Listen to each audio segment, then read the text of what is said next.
Մի քանի տարի առաջ Երևանի կենտրոնում իրականացված շինարարական աշխատանքները բացահայտեցին մայրաքաղաքի պատմության շատ խորհրդավոր էջեր։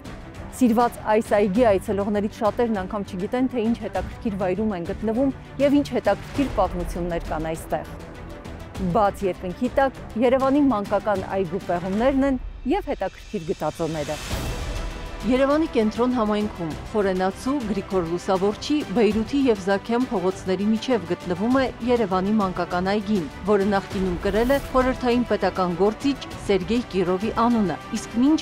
այս տարածքում է եղել Երևանի ամենամեծ առևտրային հրապարակներից մեկը՝ Վանթարի կամ Մեծ Կշեռքի շուկան։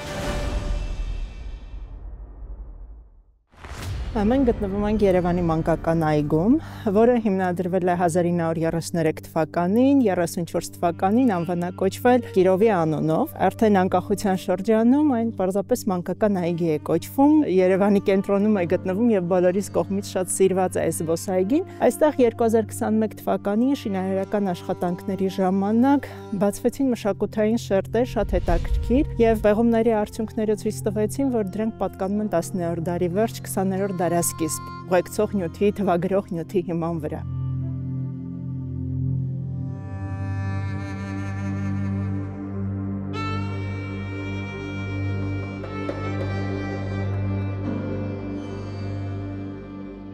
Որպես կանոն տվյալ ժամանակաշրջանի հուշարձաններ մենք պեղումներով չենք բացահայտում կամ շատ քիչ ենք բացահայտում եւ այս շինարարությունը, որ իրականացնում էր անհատը Սատուրնա Ա կազմակերպությունը, մեզ թույլ տվեց բացահայտել նախկինում այս տարածքում եղած Ղանթարի շուկայի մնացորդները։ Ասեմ, որ շինարարության ժամանակ այստեղ բավական մեծ փոսորակ էին առաջացրել եւ քանի որ այդ հատվածում չկային մշակութային շերտեր պահպանված չէին, մենք որոշեցինք կտրվածքներից տեղադիրքից ելնելով որոշեցինք որոշ հատվածներում հետախուզական հորատումների միջոցով հասկանալ, պարզել կան արդյոք պահպանված այդ մշակութային շերտերը, ինչ աստիճանով են դրանց պահպանվածությունը, ինչ նյութեր են պարունակում եւ որ ժամանակաշրջանով կարող ենք թվագրել եւ այլն։ Ուստի փոսորակի երկու կողմերում, արևմտյան եւ արևելյան, փոքրիկ խուզահորերի միջոցով սկսեցինք աշխատանքը, ահա մենք գտնվում ենք առաջին խուզահորի մոտ, որտեղ բացվեցին աղյուսակերտ կառույցների մնացորդներ։ Ցավոք հիմա դրանք չեն երևում, որովհետև պեղումների ավարտին մենք դրանք կոնսերվացրեցինք, որպեսզի կարողանան շինարարական աշխատանքները իրականացնել, ավարտին հասցնել։ Եվ մեր ճարտարապետ Գևորգ Գյուլամիրյանի օգնությամբ, մեր առաջարկով եւ նախարարության աջակցությամբ կառուցապատողը իր նախնական ծրագիրը մի փոքր փոխեց եւ այդ պեղված հատվածները պիտի կոնսերվացվեն եւ շինարարությունից հետո արդեն գեղեցիկ մատուցվեն թե մեր համակարգացիներին, մեր համերկրացիներին եւ թե օտարերկրյա զբոսաշրջիկներին։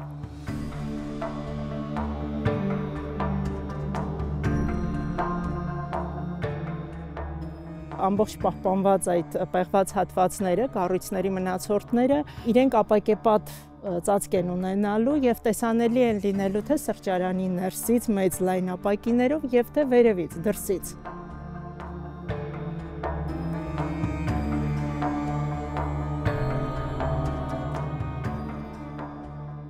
Երեք հատված է, դրանք հենց սրճարանի փոսորակի կողքն են գտնվում, արևմտյան եւ արևելյան կողմերում։ Հիմա մենք արևմտյան հատվածում ենք, որտեղ բացվեցին սենյակների մնացորդներ, որոնց հատակները եւ միջսենյակային բաժանարար պատերը դրանք աղյուսից էին, համաչափ թրծված աղյուսից պատրաստված, իսկ արտաքին պատերը տուֆից էին, կամ ինչպես հիշատակում է Երվանդ Շահազիզը, քավանգից, դրանք մուգ սև կամ կարմիր տուֆներ, ոչ այն արդիկ տուֆը, որը մենք սովոր ենք տեսնել խորհրդային ճարտարապետության մեջ, եւ արտաքին պատերը ահա այդ տուֆով էին կառուցված, որոնք կտրված էին աղյուսի տեսքով։ Պատված էին կրաշաղախի 2-ից 3 սանտիմետր հաստության շերտով, եւ ինչպես հետագայում մեր ուսումնասիրությունները ցույց տվեցին, 19-րդ դարի երկրորդ կեսի շենքերը, տները հենց այդպես է նկարագրում Երվանդ Շահազիզը իր Հին Երևան շատ արժեքավոր աշխատության մեջ։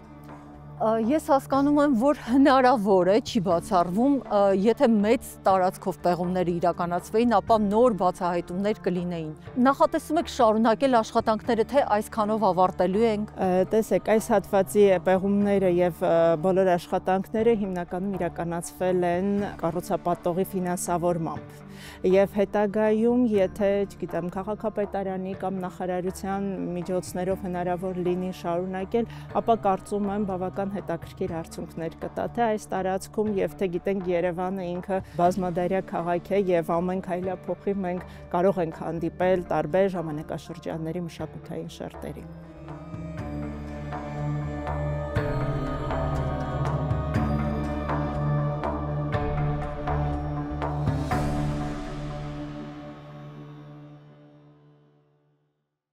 Մեր աշխատանքները հիմնականում իրականացվեցին 21 թվականի դեկտեմբեր ամսին, էլի ցուրտ եղանակ էր ու շատ դժվար էր աշխատելը, սակայն ի պատիվ մեր արշավախմբի ասեմ, որ տղաները բավական պինդ էին եւ կարողացան այս գործընթացը արագ ավարտին հասցնել։ Եվ իհարկե հետաքրքրությունը շատ մեծ էր։ Այո, իհարկե, որովհետեւ ամեն օր գրեթե նոր բացահայտումներ էինք ունենում եւ ամեն մի գտածոն հետագայում արդեն ուսումնասիրությունների արդյունքում մի հսկայական պատմություն էր առաջ բերում կապված եւ այս շուկայի հետ եւ դրսի առևտրի հետ եւ աշխատանքները տևեցին 21 օր, մենք դեկտեմբերի վերջ գրեթե ավարտեցինք եւ վերջում բնականաբար ժամանակավոր կոնսերվացման աշխատանքներ իրականացրեցինք, որպեսզի կարողանանք այդ պահպանված հատվածները ավելի չվնասել եւ շինարարությունից հետո արդեն դրանք ներկայացնել։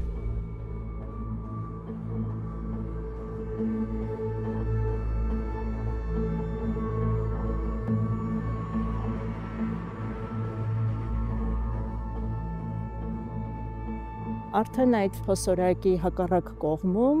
եւս երկու խուզահոր դրեցինք, որտեղ կտրվածքում երևում էին դարձյալ աղյուսա կերպ կառույցների մնացորդներ եւ ամենահետաքրքրականը մյուս հատվածում տուֆակերտ ջրատար թունելի արկայություններ, որը շատ հետաքրքիր է։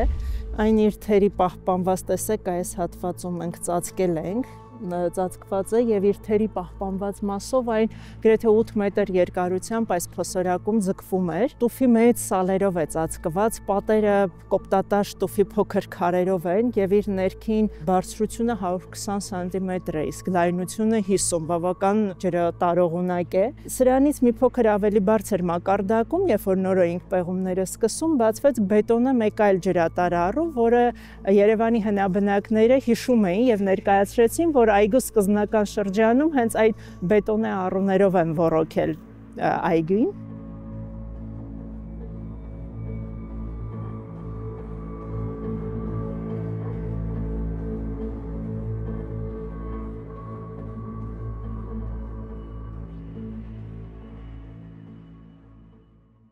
Ջրատար համակարգի այդ թունելը տուֆակերտ, որը մեր հետազոտություններով կապում ենք Աբուհայաթի կտրվածքը տեսնում ենք Աբուհայաթի ջրանցքի հետ։ Հայտնի է, որ Երևանը իր ոռոգման բավական մեծ ու լայն ցանց է ունեցել ջրամատակարարման։ Հայտնի անգլիացի ճանապարհորդ Հենրի Լինչը այցելելով Երևան տվել է կանաչի մեջ կորած քաղաք, այգիների քաղաք բնորոշումը Երևանի։ Պարզ է, որ նման չոր բնակլիմայական պայմաններում գտնվող քաղաքը պետք է հնուց ի վեր ունենար բավական խիտ ոռոգման ցանց, ոռոգման համակարգ։ Աբուհայաթը պարսկերենից թարգմանաբար նշանակում է ջուրը ներծծված։ Այդ անունը ստացել է այն պատճառով, որ բավական երկար տարածություն անցնել այն տեղ-տեղ ներծծվել է ջուրը եւ հասել թափվել է Վարդավառի լիճ։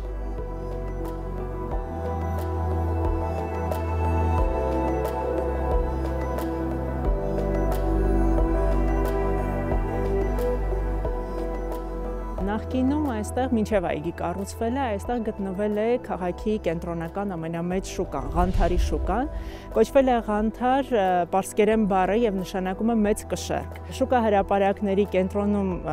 տեղադրված է եղել մեծ կշեռք, որով հենց մեծածախ առևտրի կշռի ու չափի այդ աշխատանքներն են իրականացրել։ Պեղումների ընթացքում կշեռք չեն գտել։ Պեղումների ընթացքում զանազան տնտեսական, կենցաղային, մետաղաձուլական, այսպես եւ խեցեգործական բազմաթիվ առարկաներ իրեր են գտնվել, ինչպես նաեւ արտերկրից ներմուծված տարբեր ճենապակե սպասքի կտորներ եւ այլն, որոնք հենց թույլ են տալիս պնդել այն տեսակետը, որ հենց այս մենք գործ ունենք Ղանթարի շուկայի մի հարկաբաժնի կամ մի մասնաբաժնի հետ։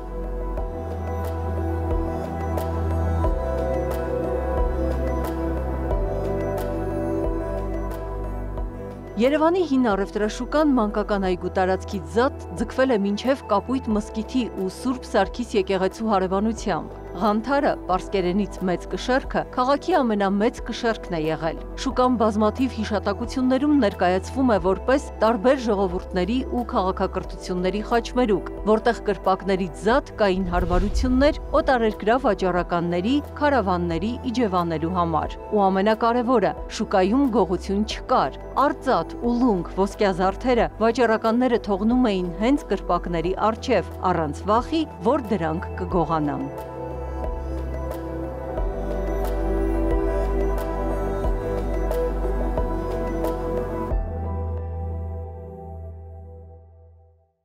Առհասարակ 19-րդ դարի վերջ եւ 20-րդ դարասկզբի Երևանի բնակչության կենցաղի, նրանց վարք ու բարքի, նրանց առօրյայի վերաբերյալ տեղեկություն ստանալու համար մեզ օգնում են կոնկրետ տվյալ մանկական այգու տարածքից հայտնաբերված գտածոները, նյութերը, որոնք շատ բազմազան են եւ բազմաբնույթ։ Բացի տեղական արտադրանք խեցեղենից, մենք ունենք նաեւ ներկրված խեցեղենի, հախճապակու եւ ճենապակու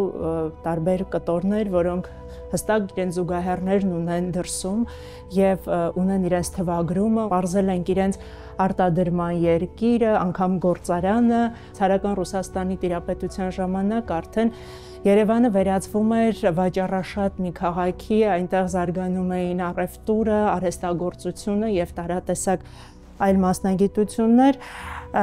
Առևտրի հետ կապված այստեղ հատվում էին եւ հյուսիսը եւ հարավը ռուսական կայսրության եւ Պարսկաստանի տեսքով, արևելքն ու արևմուտքը, ունենք բազմաթիվ եվրոպական ներկրված ապրանքներ, մասնավորապես ուզում եմ խոսել ֆրանսիական Սարգեմին քաղաքի ճենապակու գործարանի արտադրանքի մասին, որը իր տարբերանշանը այստեղ տեսնում ենք գործարանի, այն հիմնադրվել է 1790 թվականին, իսկ հենց այս տարբերանշանով իր արտադրանքը թողարկել է 1875-ից 1900 թվականներին, այսինքն կոնկրետ այս իրը ունի իր թվագրումը։ Նմանատիպ ուրեմն նույն գործարանի մեկ այլ սպասքի, թեյի սպասքի կտոր ենք հայտնաբերել դարձյալ, դա ափսեի մի փոքր կտորն է, որի դարձերեսին, այսպես հատակին դարձյալ նույն գործարանի նշանից պահպանված հատված ունենք։ Շատ հետաքրքիր է անգլիական արտադրության ճենապակու մի կտոր, որը խանական դինաստիայի, Երևանի խանական հարստության այսպես խորհրդանիշն ունի, այստեղ հատակին տեսնում ենք առյուծը եւ արևը, Շիրո Խորշիդ, պարսկերեն լեզվով եւ արաբատար արձանագրություն, որտեղ հիշատակվում է Նասերեդին շահը։ Իր անունը կա եւ հայտնի է, որ նման սպասք արտադրվել է 19-րդ դարի երկրորդ կեսին Դավենպորտի, անգլիական Դավենպորտի ճենապակու գործարանում 1873 թվականին ի պատիվ Նասերեդին շահի Եվրոպա կատարած այցելության եւ նվիրել են շահին։ Այստեղ մենք տեսնում ենք գործարանի, սովորաբար այդ հայտնի գործարանների արտադրանքում կար իրենց տարբերանշանը, իրենք դրոշմում էին, եւ սա անգլիական մեկ այլ Ridgeway գործարանի տարբերանշանն է։ Կարող ենք ենթադրել, որ այդ շահին նվիրված սպասքը, որը 6 կտորից է բաղկացած եղել Դավենպորտի արտադրանքը, կրկնօրինակվել է անգլիական մեկ կամ մի քանի այլ գործարանների կողմից։ Մեր հետազոտությունների արդյունքում նմանատիպ սպասք ափսեների կտորներ մենք հայտնաբերեցինք Իվետ Թաջարյանի անձնական հավաքածուում եւ մեկն էլ պահվում է Երևանի քաղաքի պատմության թանգարանում։ Հետաքրքիր է, որ դրանք 23 սանտիմետր տրամագծով մեծ ափսեներ են, նույն սպիտակ ֆոնին կապույտի նրբերանգներով արած գեղեցիկ ծաղկազարդումներով եւ այս նույն գրությունը, նույն տարբերանշանը։ բայց արդեն դարձերեսին անոթների հետ հատակին դաջված են այս առյուծի եւ արևի ծագող արևի պատկերներ, այսինքն կարող են ենթադրել, որ դրանք պարսկական կրկնօրինակներ են, որը դարձյալ այդ շահին նվիրված ափսեների կրկնօրինակներն են, բայց պարսկական արտադրության։ Ունենք բազմաթիվ կտորներ, որոնք ցարական Ռուսաստանից են ներկրված եւ մեր գտածոներից երկուսը զուգահեռներն ունեն Կյուրիկյան մայրաքաղաք Լորեբերթի պեղումներից հայտնաբերված դարձյալ ցարական շրջանի սպասքի հավաքածուում։ Այս ցարական շրջանի շատ հետաքրքիր է այս մետաղագործական այս պղնձի համաձուլվածքից պատրաստված փոքրիկ սնդուկի կողպեքը, որը այսպես կարապի վզի տեսք ունի, իսկ իր ներքին համակարգը երկաթից է պատրաստված եւ հայտնի վարպետի արտադրանք է ցարական շրջանում Ակիֆյևի գործն է, որը 19-րդ դարի վերջ եւ 20-րդ դարաշրջին հայտնի փականագործ 3 վարպետներից մեկն է եղել։ Այս զինվորական համազգեստի կոճակը Պետրոգրադի հայտնի բուխ ընկերության արտադրանքն է, որը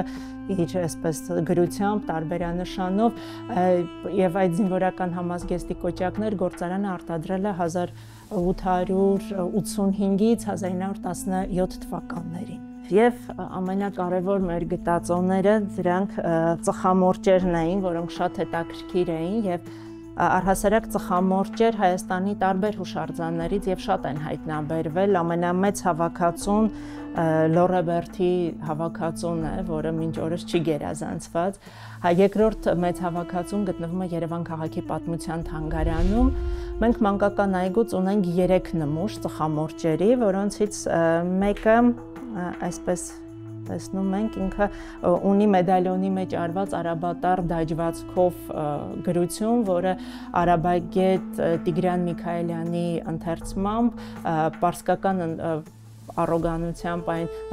ռազի է կարդացվում, իսկ արաբական առոգանությամբ ռադի եւ մարդու անձնանուն է ու նշանակում է հաճելի, սիրելի կամ գո։ Մյուս երկու գտածոները ծխամորճերի հայատար դաջվածքով են մեդալյոնի մեջ, պատվոնշանի տակ գրված է ՄՏ գրությունը, որը վիմագրագետ Խաչիկ Հարությունյանն ընթերցեց որպես անձնանուն Մարտիրոս։ Եվ մենք պայմանականորեն այս ծխամորճերը կոչեցինք վարպետ Մարտիրոսի ծխամորճեր անունով, ու շատ հետաքրքիր է, որ մեր հետագա ուսումնասիրություններով կարողացանք գտնել նմանատիպ 9 ծխամորճ, որոնք Հայաստանի տարբեր հուշարձաններից են հայտնաբերվել եւ տարբեր ժամանակաշրջաններում, Շիրակից սկսած Հառիչ, Կումայրի, Գեղարքունիքի Լանջաղբյուր, մինչև Սյունիք ունենք այս ծխամորճերից, Տանձավեր գյուղում է մյուս օրինակը հայտնաբերվել, Եղեգնաձորում կա, ու նաև Խոսրովի արգելոցում, նաև Տվին Երանոսի դամբարաններից մեկի Խառնված շերտից։ Բոլորը նույն դաջվածքն ունեն եւ ՄՏ գրությունը։ Սա մեզ թույլ տվեց ենթադրել, որ Մարտիրոսը իր ժամանակի հայտնի ծխամորճագործ վարպետ է եղել եւ քանի որ կոնկրետ օրինակները, զույգ օրինակներ ունենք Ղանթարի շուկայից, ապա նա ունեցել է շուկայի տարածքում իր արվեստանոց կրպակը եւ փաստորեն շատ մեծ պահանջարկ են վայելել նրա ձեռքի աշխատանքները։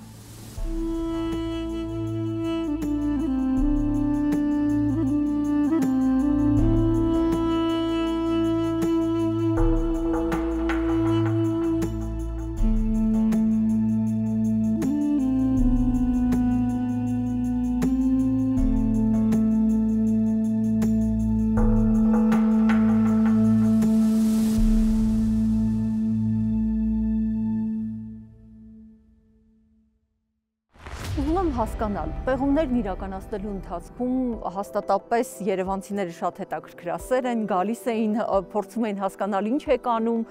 գուցե հետաքրքիր պատմություններ են եղել։ Իհարկե, պեղումների ամբողջ ընթացքում տարեց տատիկներ, պապիկներ,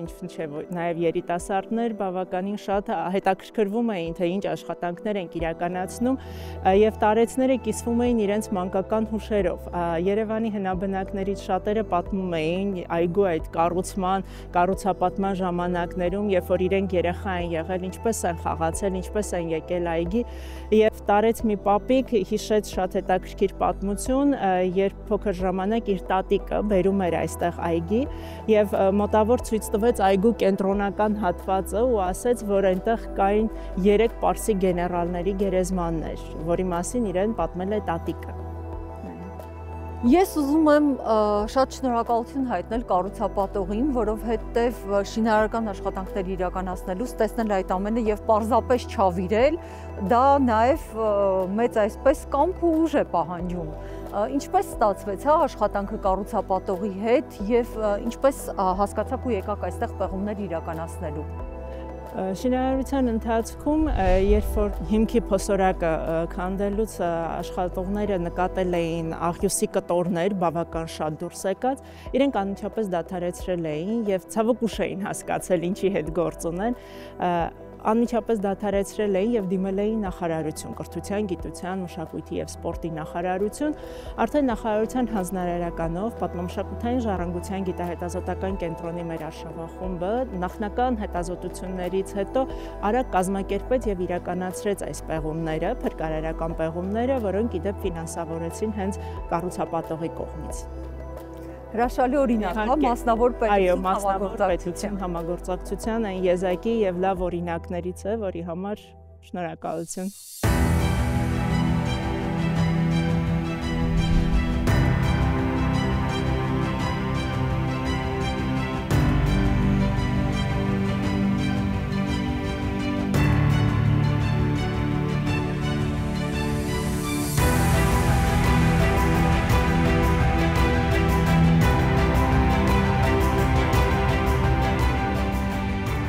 Մանկական այգին այժմ էլ այցելուների կողմից շատ սիրված է ու բարեկարգման աշխատանքների ավարտից հետո հրաշալի է, որ այստեղ երևանցիները ու մայրաքաղաքի հյուրերը հնարավորություն կունենան տեսնելու քաղաքի պատմության փոքրիկ դրվագները։